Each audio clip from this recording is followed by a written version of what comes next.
This is Max and Mia podcast. Hey everyone, welcome back to another episode of the Max and Mia podcast. I'm Mia. And I'm Max. It's so good to have you here with us today. We hope you're doing great and ready to learn some English with us. So, Max, how was your weekend? Did you do anything fun? Actually, yeah. I visited my grandparents on Saturday. We talked for hours and ate a huge lunch together. What about you? Oh, that sounds lovely. I stayed home most of the weekend. But on Sunday, I went for a long walk in the park. It was really relaxing. That's nice. You know, it's funny, we're both talking about things we did in the past, and that's actually a great way to introduce today's topic. You're right.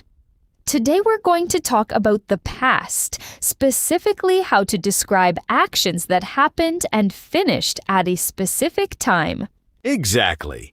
And we'll start with something simple, then we'll go a little deeper as we go, so stay with us until the end. Let's start with the past perfect simple. This one sounds a bit tricky, but don't worry, we'll break it down together. Right. We use the past perfect simple to talk about an action that finished before another action or moment in the past. Basically, it shows what happened first. And the structure is easy. Had plus the past participle of the verb. For example, eat becomes had eaten. Mia, can you give our listeners an example so it's clearer? Of course. When I arrived at the station, the train had already left. So, the train leaving happened before I arrived. That's the earlier action. Nice example. Okay, now it's my turn. She had finished her homework before her mom got home. Finishing the homework happened first. Then her mom arrived. Exactly. It's all about showing which action came first when you're talking about two things in the past. All right. Now, let's put this into practice. In our first audio of the day, you're going to hear Emily and Richard having a natural, everyday conversation using the past perfect simple. Listen closely and try to notice how they use it. Here we go. Hey, Richard. Sorry I'm late. Traffic was crazy today. No worries at all. Actually, I just got here myself. By the time I left the office, everyone else had already gone home. Oh, really? You're working late these days, huh? Yeah, it's been a busy month. Anyway, how was your trip to Boston last week? It was great, honestly. Although, when we landed, we'd realized we'd forgotten to book a hotel. Can you believe that? No way. What did you do? We just walked around until we found a small place near the harbor. Turned out to be really nice, actually. That's lucky. I used to travel like that all the time when I was younger, just showing up somewhere with no plan. Really? I can't imagine you doing that now. You're always so organized. I know. I guess I've changed a lot. I used to be way more spontaneous. Same here, actually. Before I met my husband, I'd never even been on the plane. Now we travel every year. That's a big change. So, did you do anything else fun in Boston? We did. We'd read about this amazing seafood place, so we went straight there the first night. And was it as good as they said? Honestly, better. We'd never eaten lobster like that before. It was incredible. How I'm hungry just thinking about it. Sorry. Anyway, what about you? Did anything interesting happen while I was gone? Actually, yeah. Remember that project I'd been working on for months? Well, we finally finished it on Tuesday. Oh, wow. Congratulations. That's huge news. Thanks. It felt so good, honestly. By the time we finished, I'd already forgotten what it felt like to have a free evening. I bet. So what did you do to celebrate? Nothing crazy. Just went home and watched a movie. I used to go out and celebrate everything when I was in college, but now I just want to relax. I get that. Life gets busier, right? Exactly. Oh, by the way, did you hear about Mark? He'd already left the company by the time I got back from vacation. Wait, really? he never mentioned anything. I know. Apparently, he'd been thinking about it for a while, but nobody knew. Wow, that's surprising. He seemed so happy there. Yeah, well, people change their minds, I guess. True. Anyway, I should get going soon. I promised my sister I'd call her before dinner. Of course, go ahead. It was really nice catching up with you. You too, Richard. Let's not wait so long next time. Deal. Take care, Emily. You too. Bye. Welcome back, everyone. So, what did you think of that conversation between Emily and Richard? I loved it. It felt really natural, like something you'd actually hear between two old friends catching up. Exactly. And did you notice how many times they used the past perfect simple? Things like we'd forgotten to book a hotel or he'd already left the company. Right, and in every case, it was showing an action that happened before another one. That's the key idea we want you to remember. There's also something else worth mentioning. Did you catch it, Max? I did. They used used to a couple of times too. Like when Richard said, I used to travel like that, or I used to go out and celebrate everything. That's right. We use used to talk about habits or repeated actions in the past that don't happen anymore. It's another great way to talk about the past, but it works a bit differently from what we just learned. True, but that's a topic for another day. For now, let's move on to our second grammar point. Today we're also going to look at the past perfect continuous. This one is closely related to what we just talked about, so it should feel familiar. Right. We use the past perfect continuous to talk about an action that was in progress before another moment or action in the past.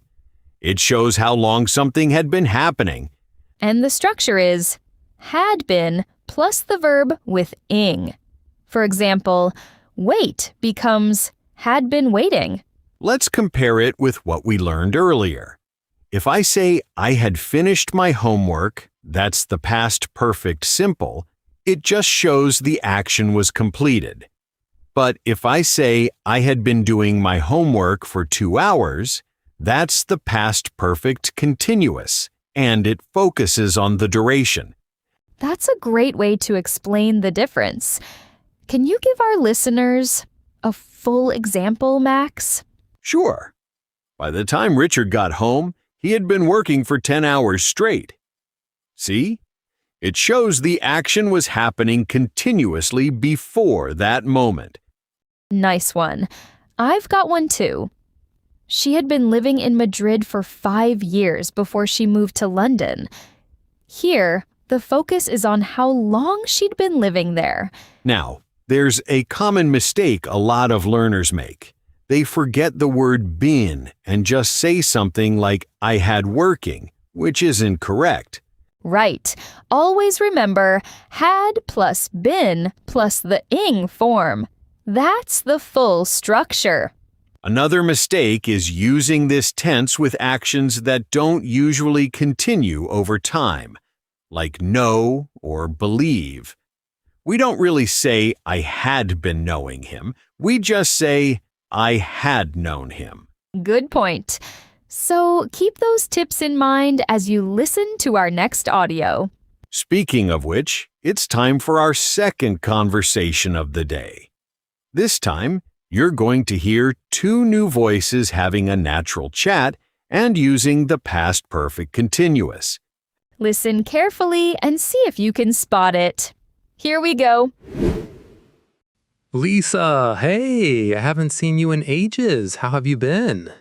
Ted, oh my gosh, it's been so long. I'm good. Just tired. I'd been cleaning the whole house before you called, so I'm a mess right now. Don't worry, you look fine. So, what's new with you? Well, actually, I quit my job last month. Wait, really? I thought you loved that place. I did, at first, but I'd been feeling really unhappy there for months. My manager kept giving me more work without any extra pay. That sounds rough. How long had you been dealing with that before you decided to leave? Honestly, almost a year. I'd been thinking about quitting for a while, but I finally spoke to my boss and told her everything. Good for you. So what have you been up to since then? I've been relaxing, mostly. I'd been working so hard that I forgot what it felt like to just breathe, you know? I totally get that. I went through something similar last year, actually. Oh yeah? What happened? I'd been studying for a certification exam for months, like every single night after work. By the time the exam came, I was completely exhausted. Did you pass? I did, thankfully, but I swore I'd never put myself through that again. I believe you. So what are you up to these days? Actually, I'm looking for a new apartment. The one I'm in now is way too small. Oh, nice. Where are you looking? Somewhere closer to downtown. I'd been living near the airport and the noise was driving me crazy. I can imagine. Planes all night must be awful. Exactly. I hardly slept some nights. Anyway, enough about me. Tell me more about your plans. Are you looking for a new job? Eventually, yeah. But first, I want to take a proper break. I hadn't taken a real vacation in 3 years before I quit. 3 years? That's a long time. I know. I used to think I didn't need one, but I was wrong. I felt it eventually, physically and mentally. Makes sense. Where do you want to go? Maybe somewhere quiet, like the mountains.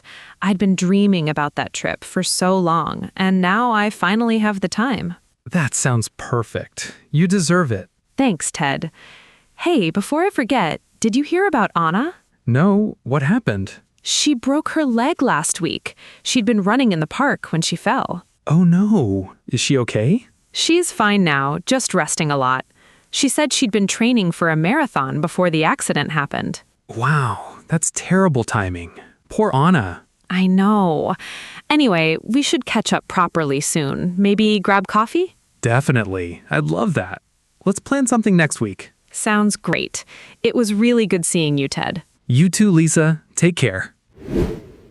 All right, we're back.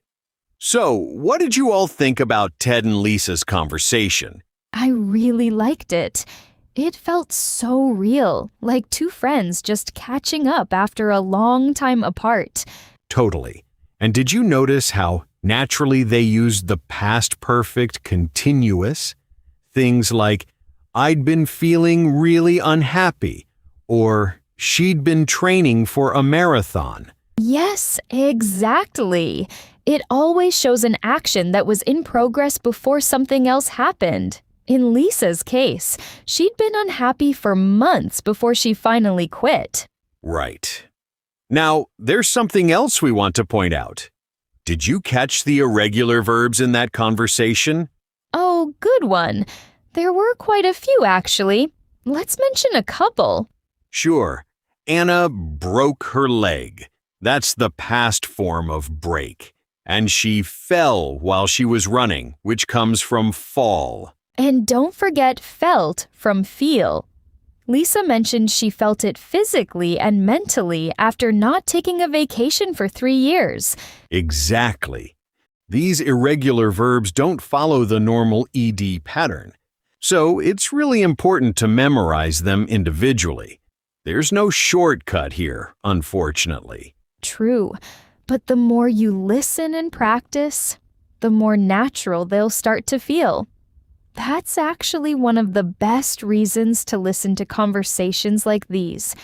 Couldn't agree more. All right, let's move on to our last topic of the day. Today, we're going to finish with the third conditional. This one's really useful for talking about imaginary situations in the past, things that didn't actually happen. Right. We use it to imagine a different result if something in the past had happened differently. It's basically a what if about the past. And the structure is if plus the past perfect, then would have plus the past participle. For example, if I had studied, I would have passed the exam. So in that example, the person didn't study and they didn't pass. We're just imagining a different outcome that never really happened. Exactly. Let's give our listeners a couple more examples. Max, want to start? Sure. If Richard hadn't worked so hard, he wouldn't have finished the project on time. So, in reality, he did work hard, and he did finish it. Nice one. Here's mine. If Lisa had taken a vacation earlier, she wouldn't have felt so exhausted. Again, this is imagining something different from what actually happened. Now, there's a common mistake with this one. A lot of learners forget the word have and just say would finished instead of would have finished. Always remember that extra piece. Great tip. Also, some people mix up the order and use would have in the if clause, which isn't correct. Remember, if always goes with the past perfect part. Perfect summary. All right, it's time for our final audio of the day. In this one, you're going to hear a natural conversation using the third conditional. Pay close attention and see how many examples you can catch. Ken, I haven't seen you since the wedding. How's everything going? Elizabeth, hi. Everything's good, thanks. That wedding feels like ages ago now. I know, right? By the way, I heard you almost missed the flight to get there. What happened? Oh, don't remind me. If I hadn't left the house early, I would have missed it completely. There was terrible traffic that morning.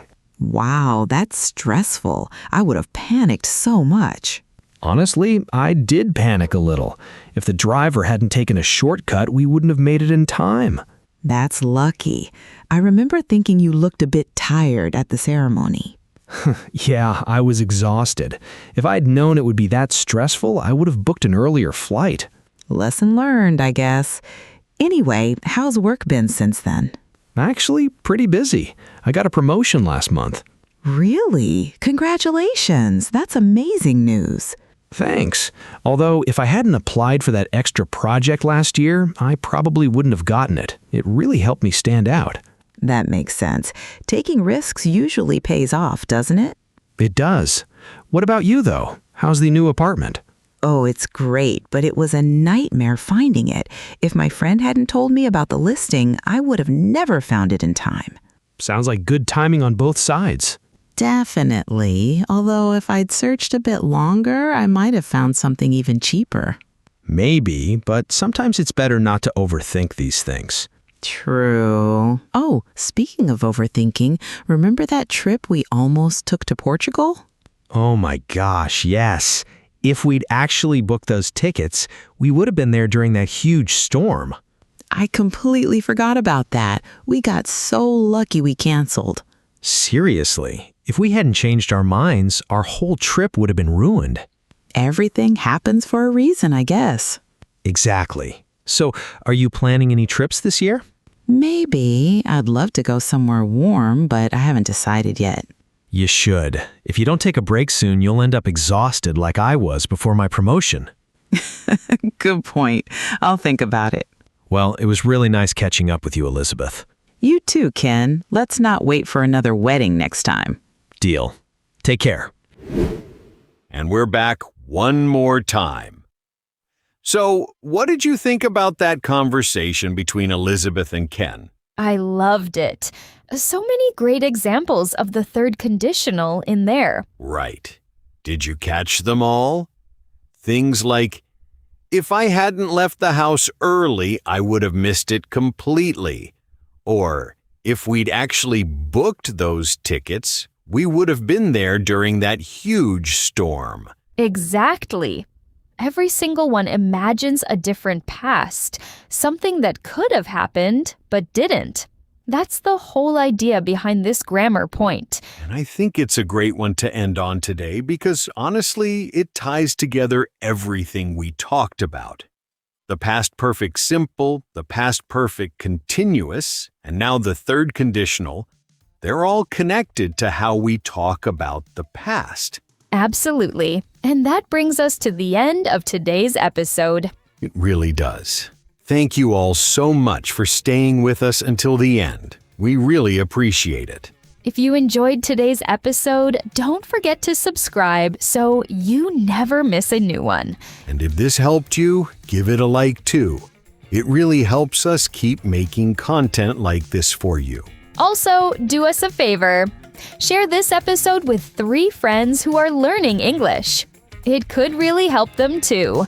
And it means a lot to us. Every share, like, and subscription helps this podcast grow, so thank you in advance. That's all for today, everyone. We'll see you next time. Take care and keep practicing your English. Bye, everyone. See you next time.